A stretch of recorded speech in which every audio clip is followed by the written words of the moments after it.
Hey viewers, welcome to another game with Casual Pro Gamer. Today we are doing the Veigar game. There we go. And Veigar is over here with the white mage Veigar skin or whatever it's called. It's called something like that. It's a little bit screwed up. Yeah, there we go. That's better. Anyhow, yeah, we are going to go with him, go mid lane. At least I'm assuming he's going mid lane. And we're going to have some fun with the tiny master of evil. I like him, man.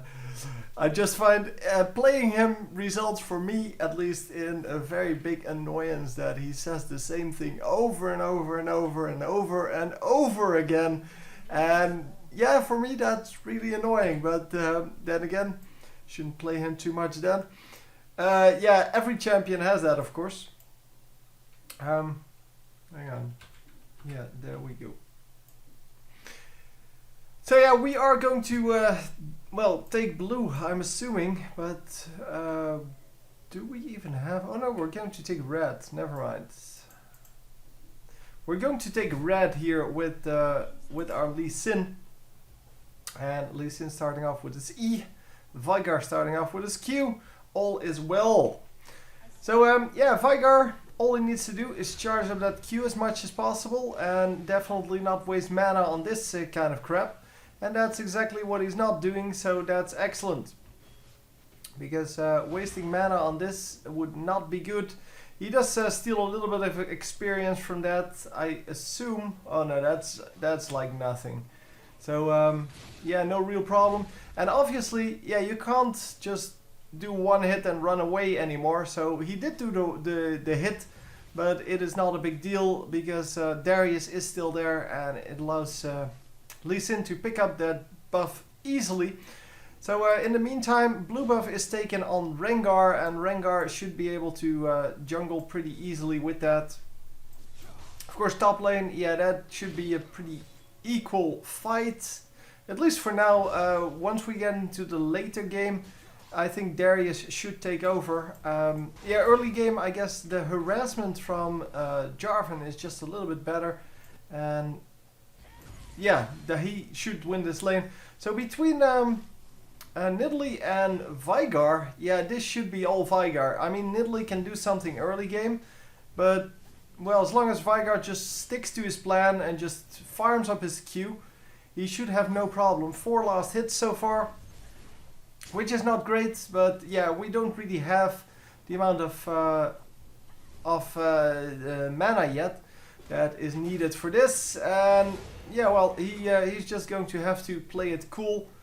So doing a little bit of damage there with his skills and with a tower shot on Nidalee. But he has to be careful because getting caught by a javelin here would be detrimental to his plans. And he is going to heal up, starting off with Sapphire Crystal. I don't know what he's going to build, but normally Sapphire Crystal is not as good as any kind of mana regen item. It of course depends on what he wants to build, and if he wants to build something that requires, well, a Sapphire Crystal but not anything else, so not a mana regen item, then yeah, obviously the crystal is a good way to start. So here we go, getting some damage on, and oh, close, but no cigar. And it is, well, yeah, nothing they can do anymore, or they could have done about that. I don't think Veigar had enough mana to do anything anymore. And he really needs to go home after this minion. Because, yeah, Nidalee is going home as well. And he is going to push this last wave in the hopes that, well, Nidalee would just lose a little bit more. And yeah, it may actually be a good thing to have.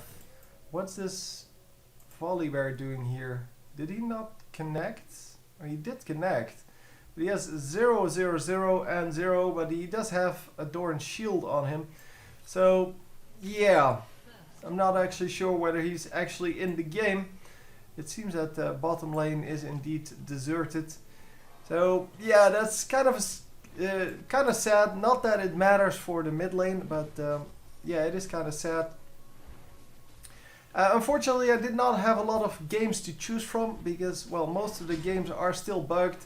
And if you have a game, please send it to me.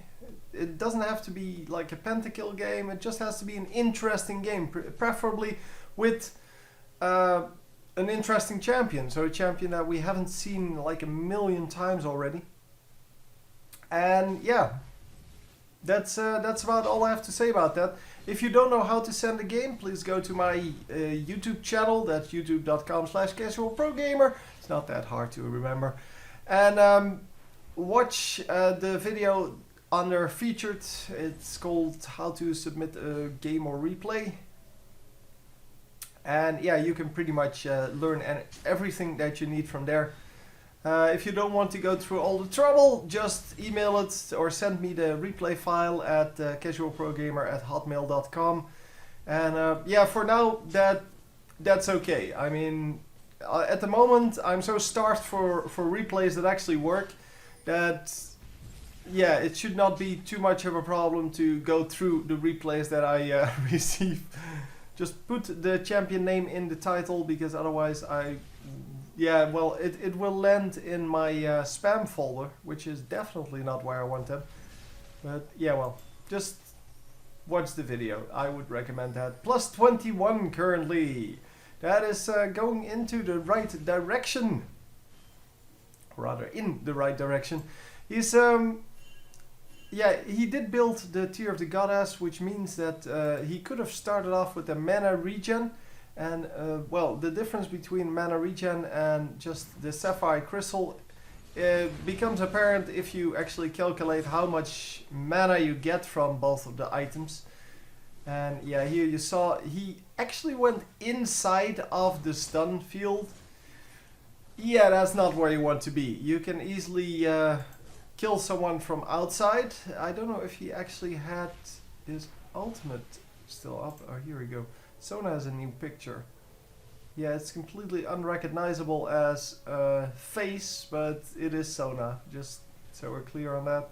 I don't really understand why they make all of these pictures so unrecognizable as faces. I mean, this is a face, that's clear. This is a face, that's clear. But the new pictures mainly look like this, like it's just a blob of blue with some white in there, and it's supposed to be something. And yeah, I mean, all of the old champions and even some of the new art is very good in recognizing or allowing me to recognize which champion it is. Because here, it's a phase, it's a phase, a phase, a phase, a phase. And then, yeah, some of the new ones really mess up. I mean, Brand is also pretty terrible. Twisted Fate is pretty terrible. The big picture, like if you see it full screen, that looks pretty good. Or if you see it as the loading screen picture, that's also pretty good. But it's these small, the small squares here that really just screw up. I don't know. It just looks terrible, in my opinion.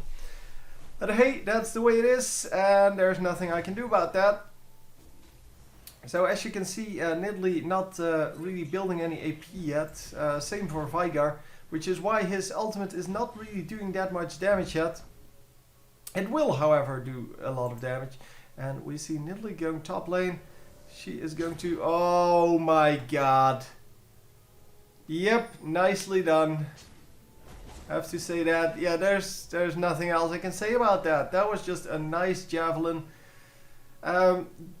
Yeah, I don't know why he would recall in such an obvious place. Because you never want to recall in an obvious place if you're up against a champion that is either really quick, like Nidalee, or has an ultimate that ranges across the entire map, such as Ezreal.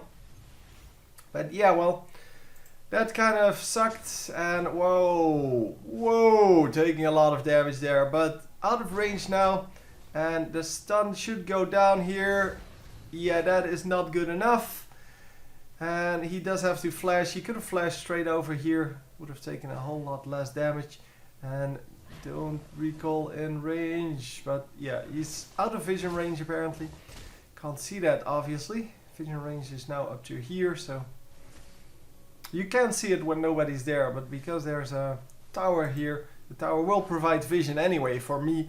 And yeah, that's kind of the way you can see that. Obviously, Nidalee is missing here from the mid lane. She's going to try to steal this. And they're going to be successful in stealing this.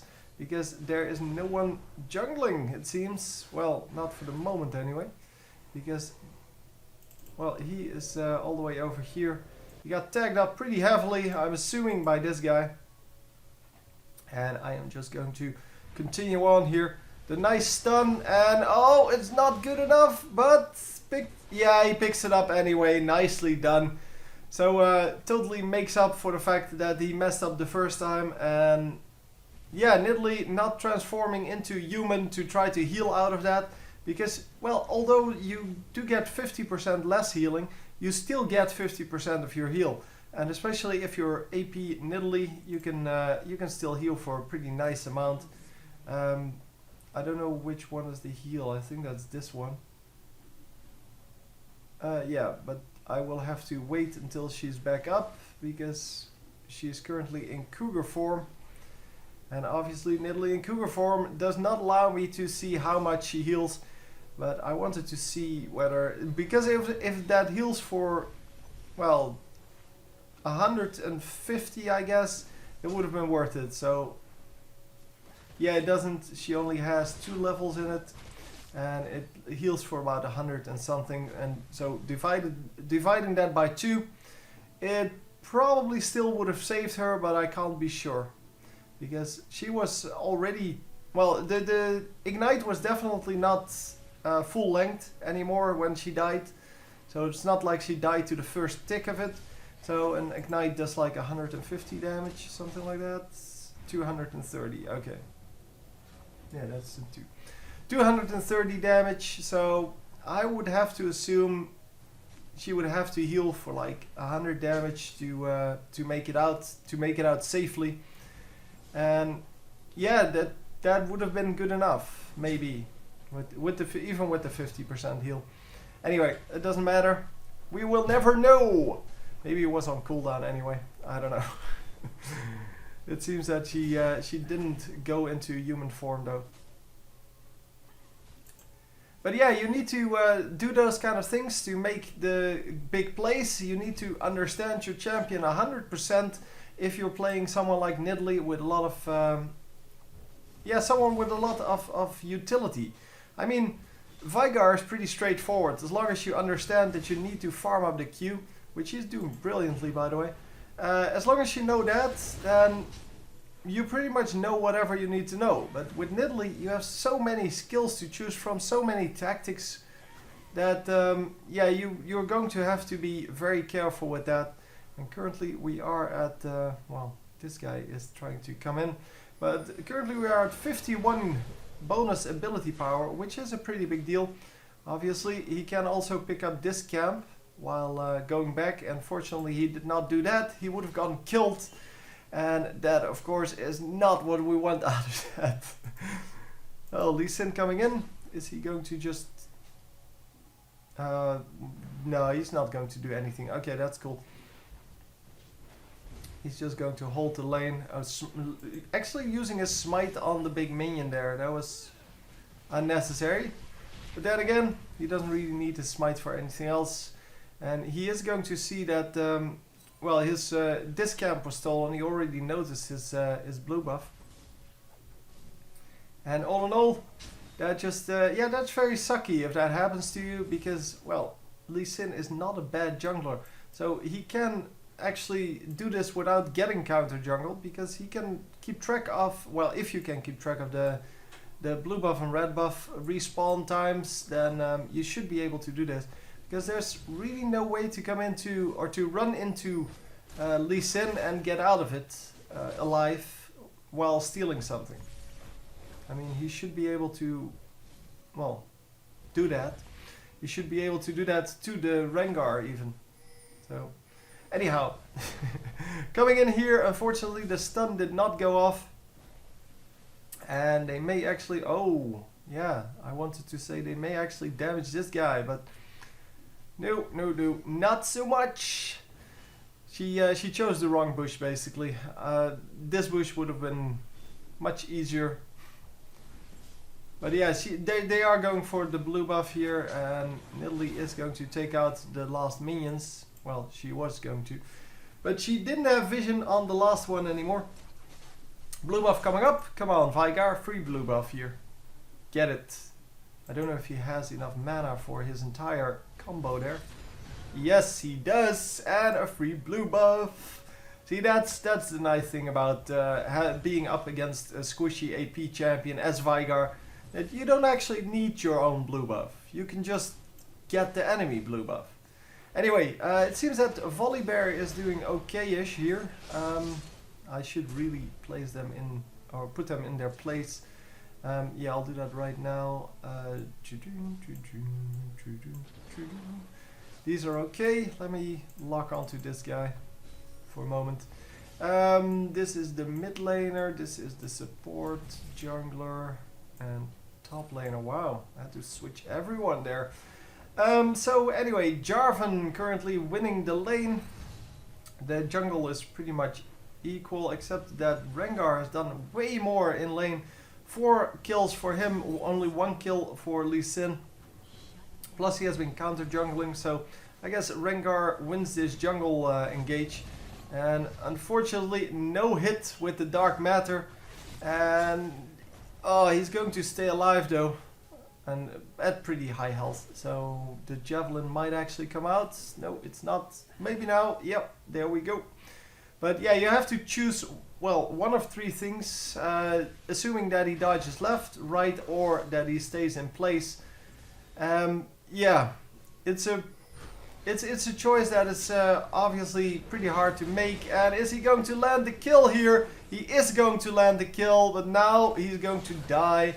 And that is unfortunate, but that is the way it is. So yeah, it is worth it in that he gains 5 extra AP from that, but it's not worth it in that, well, they did give away an assist there. Yeah, I'm not sure if he could have prevented dying there. Pretty sure he was dead anyway. So, good play, I would say, in the end. Anyway, mid lane is definitely being won by Veigar. And wow, no pop-up. He did get the damage, but not the pop-up. And are we going to catch this guy? Yeah, there he is, actually making that work.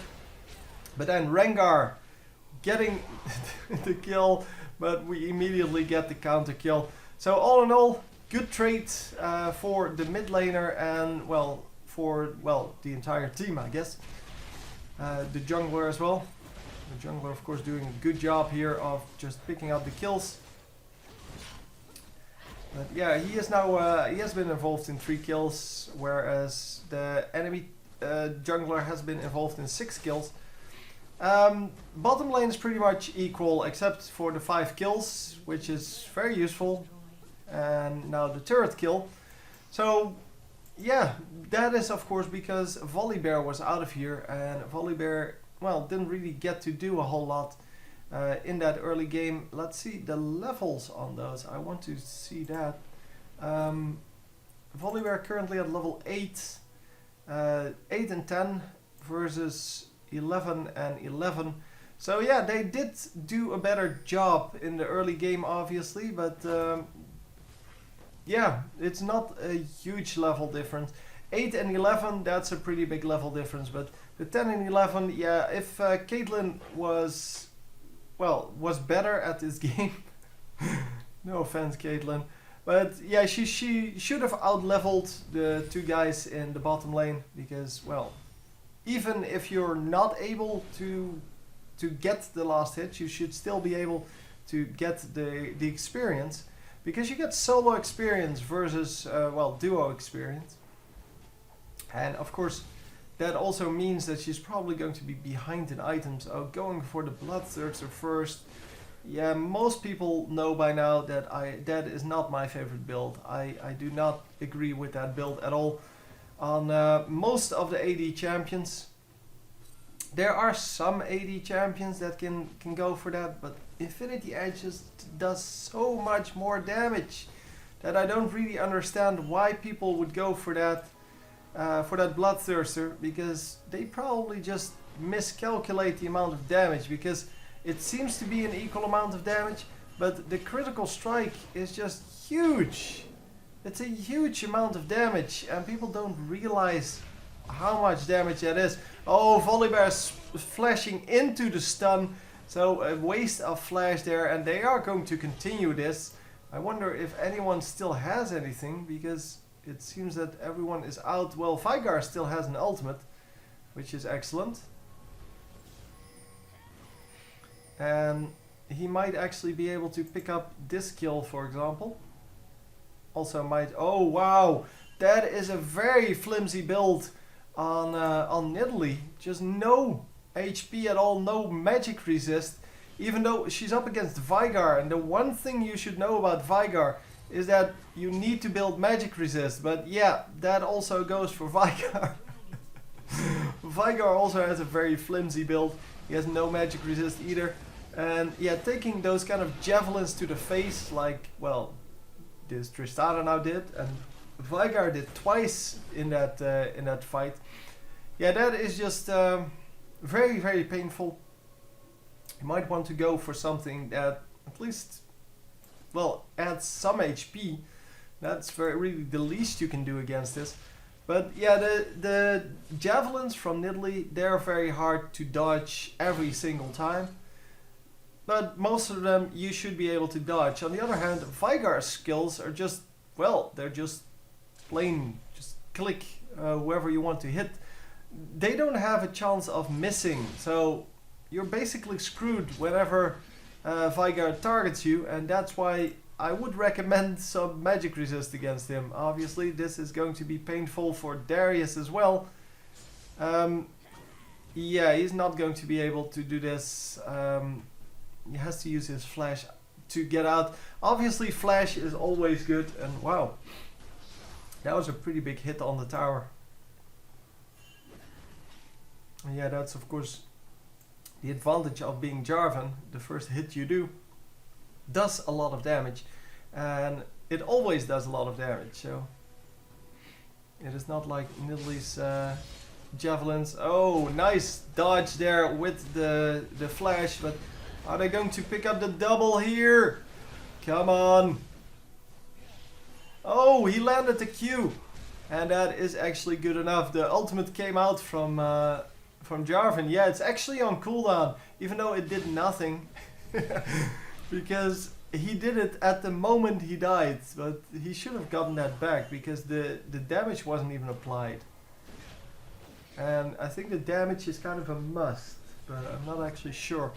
I think the damage is applied immediately, not on landing. No, it doesn't say that on landing he does the damage, so that's kind of a bug, I guess. But yeah, if you your ultimate gets cancelled because you die, you should normally get it back if it doesn't go off. So like you get with Caitlyn. Wow, that ultimate from Sona was excellent.